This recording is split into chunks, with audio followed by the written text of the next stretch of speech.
दौरे अल्तमश के एक मौर्रिख हैं सदीदुद्दीन औफी, इंतकाल 1242 ईस्वी।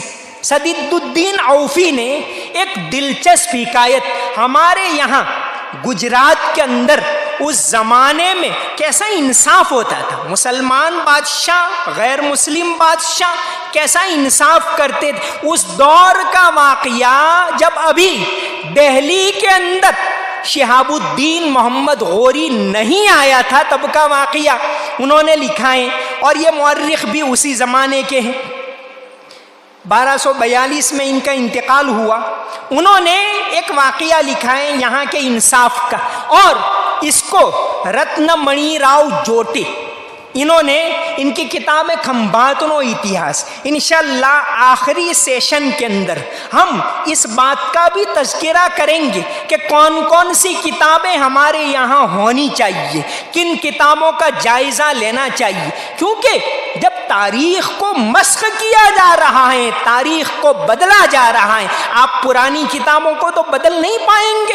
तो इन किताबों से सच्ची तारीख़, सही पैगाम पेश करना ये आज के मुसलमानों की, आज के मुस्लिम दानिश्वरों की, आज के मुस्लिम मालदारों की, आज जो भी इस्लाम के साथ हमदर्दी रखते हैं उनकी जिम्मेदारी बनती है कि इस तारीख का जायज़ा ले, उसको पेश करे। तारीख एक पीछे की तरफ से आने वाली रोशनी जो आगे आपको कहाँ जाना है ये बताती। तो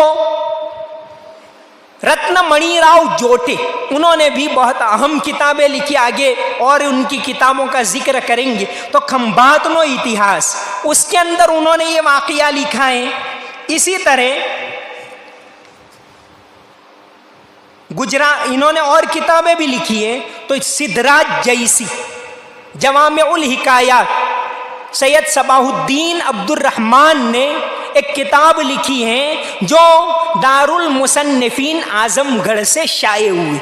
आजमगढ़ के दारुल मुसन्निफीन की तमाम किताबें तारीख़ से दिलचस्पी रखने वाले हिंदुस्तान के हर इदारे के अंदर होनी चाहिए। तो उन्होंने हिंदुस्तान के बज़्मे रफ्ता की सच्ची कहानियाँ, ये 2 हिस्सों के अंदर किताब लिखी है। उसके अंदर भी ये वाक़या इन्होंने लिखा है, जोटे साहब ने भी लिखा है। तो ये सिद्धराज जैसी बादशाह थे, इनकी राजधानी थी पाटन। उस ज़माने में खंबात के अंदर एक वाक़या पेश आया। हिंदू, मुस्लिम और इस पारसी लोगों के अंदर कुछ अनबन हो गई और एक मस्जिद के ऊपर हमला हुआ, खंबात की मस्जिद के ऊपर, और कुछ नुकसान भी हुआ मुसलमानों का। उस मस्जिद के जो इमाम साहब थे कुतुब अली, ये सारी किताबों में इस वाक़े का तज़किरा है। कुतुब अली, उन्होंने कोशिश की कि उस ज़माने में जो खंबात के गवर्नर थे, सिद्धराज जैसी के गवर्नर उदा मेहता, जय भिक्खू ने भी ये वाक़या जिक्र किया है। गुजरात के एक मौर्रिख जय भिक्खू ने भी ये वाक़या लिखा है। इन्होंने उदा मेहता को कहा, नहीं पहुंच पाए, तो ये गए पट्टन कि अपनी बात पेश करें। पट्टन जाकर कोशिश की, लेकिन ये महल के अंदर नहीं जा पाए, बाहर पट्टन में घूमते रहे। इनको पता चला कि सिद्धराज जैसी बादशाह जाने वाला है शिकार के लिए, रास्ते में खड़े हो गए। जब सिद्धराज जैसी निकले तो इशारा किया इन्होंने, मुल्ला कुतुब अली ने, कि रुक जाइए रुक जाइए। क्या है? सिद्धराज जैसी उतरे, कहाँ आपसे बात करनी, का अलग से बात करनी है। तो सिद्धराज जैसी अलग आया, कहाँ के खंबात में ऐसा पेश आया है, मैं आपके पास आना चाहता था लेकिन आपके दरबानों ने मुझे नहीं पहुंचने दी। कहाँ आप बिल्कुल खामोश रहिए, अब किसी को बताना मत। कहाँ इनको मेहमान खाने में ठहरा दो पट्टन के अंदर। बादशाह शाम को गया, पहुंचा महल में, कहाँ अपने मुशीरों से कि मुझे 3 दिन मुराकबा करना है। वो मजहबी आदमी था, तो मुझे महल के अंदर अब 3 दिन तक कोई भी ना आए। ये कहा, जब रात हुई भेष बदला, घोड़ा लिया और चल दिए पट्टन से खंभात। भेष बदलकर खंभात पहुंचे और खुद जाकर मालूम किया कि क्या ऐसा वाकया पेश आया है। पता चला कि वाकया पेश आया है और मुसलमानों के साथ ज्यादती हुई।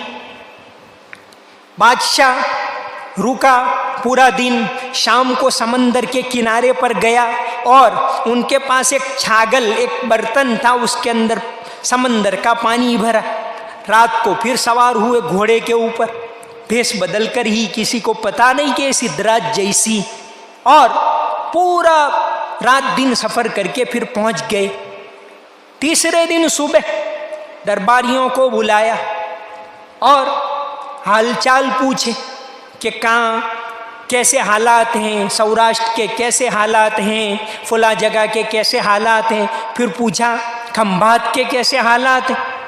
कहाँ के खंभात के अंदर तो आपका गवर्नर उदा मेहता, वहाँ तो बहुत अच्छे हालात हैं।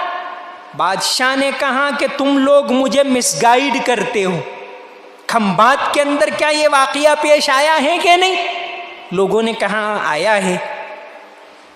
तो बादशाह ने कहा कि फौरन सरकारी खर्च से दोबारा मस्जिद का जो नुकसान पहुंचाए उसकी भरपाई की जाए, जो भी मकाना टूट गए उनको बनाया जाए और मुआवजा दिया जाए।